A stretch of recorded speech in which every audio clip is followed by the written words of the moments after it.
guys, good morning. So, mayroon tayong pork chop dito. So, gagawin natin dito is pork steak.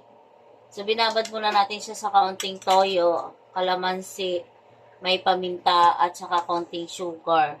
So, i-marinate lang natin siya and then lagyan natin siya ng sibuyas tsaka bawang. Yan. So, isasama natin siya sa pag-marinate. Hiwain lang natin ng kaunti yung ating bawang at saka sibuyas para lumasa yung ating so, ilagay na natin tong bawang natin. Saka sibuyas.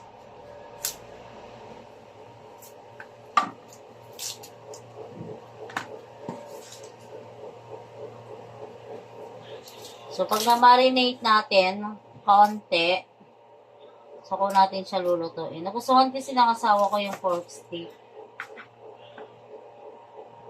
Gusto niya yung may sibuyas daw na hiwa-hiwa sa ibabaw. So, ilagay na natin yung ating sibuyas. Yan, i-mix lang natin yung ating sibuyas tsaka yung bawang para maglasa. At pag na-mix na natin siya, marinate lang natin siya ng kaunting oras. So, lalagay na natin siya sa ating kawali.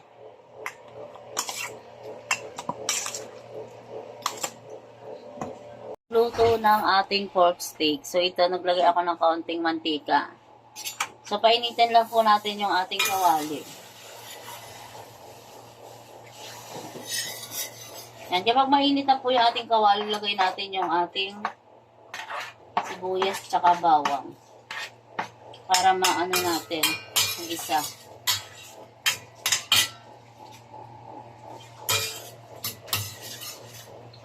Kapag okay na po yung ating ang sibuyas at saka bawang, so ilalagay na natin itong pork chop.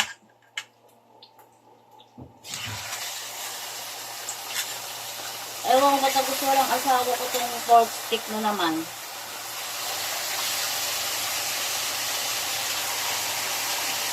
So, atin muna ang isang aalamin para isi-prito ng kaunti.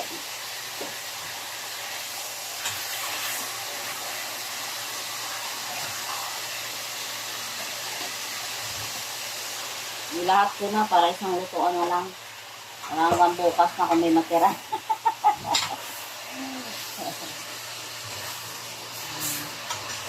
Gusto kasi magluluto ako sa lutuan lang. Nakakatamad yung mag-isip-isip. Bahala silang maumay.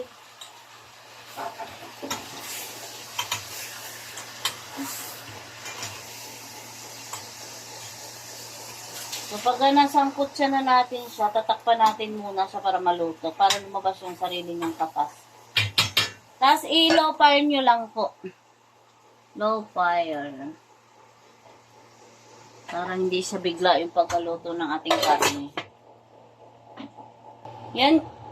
Guys, nagpalit ako ng kawali kasi medyo maliit kasi yung kawali nating isa. Hindi ko mahalo.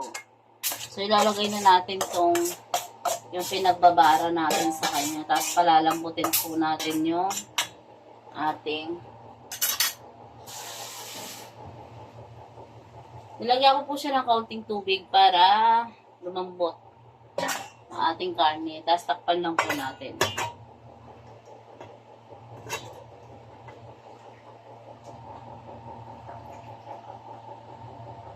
Guys, check natin kung medyo malambot na yung ating karne. So, nagpalit ako ng kawali kasi maliit yung isang kawali. Hindi ko halos mahalo. Yan. So, habang nagluluto, naglalaba, naglilinis kasi wala kami appointment ngayong araw na to. Kaya yan guys. Busy yung aming washing machine ngayon. So, paglalaba. Yan. Habang nagluluto, naglalaba, naglilinis na ang bahay. Yan. Multitasking tayo ngayon. Kasi wala kami appointment today. Today is rest day. Tomorrow po ulit. Takpan po ulit natin para lang maluto na siya. Ang gusto yung pinakaloob. At yan guys, kapag luto na yung ating karne, malambot na po siya. So, ilalagay na po natin yung ating white onion. Yan. So, gusto po kasi ng asawa ko yung may white onion. Buweli pa po talaga siya ng white onion.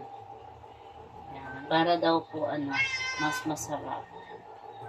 Ano yan, bunso?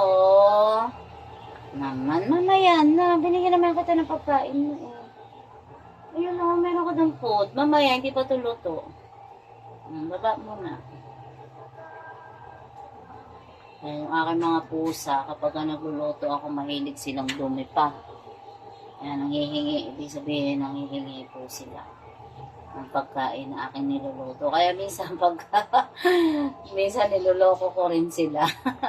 Pag nagagayat ako ng sibuyas, ng bawang, yan, papaamoy ko sa kanila yung sibuyas tsaka bawang. Pag naamoy na nila yung sibuyas tsaka bawang na yun ang hinihiwa ko, nananahimik sila Ibig sabihin, hindi pwede sa kanila yung pagkain. Kaya, hindi sila nang hihingi.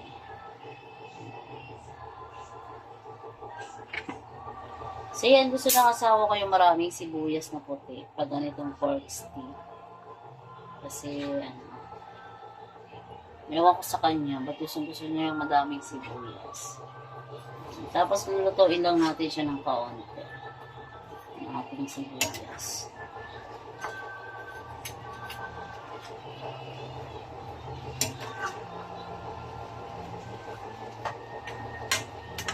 Yan lang guys, ang ating pork steak.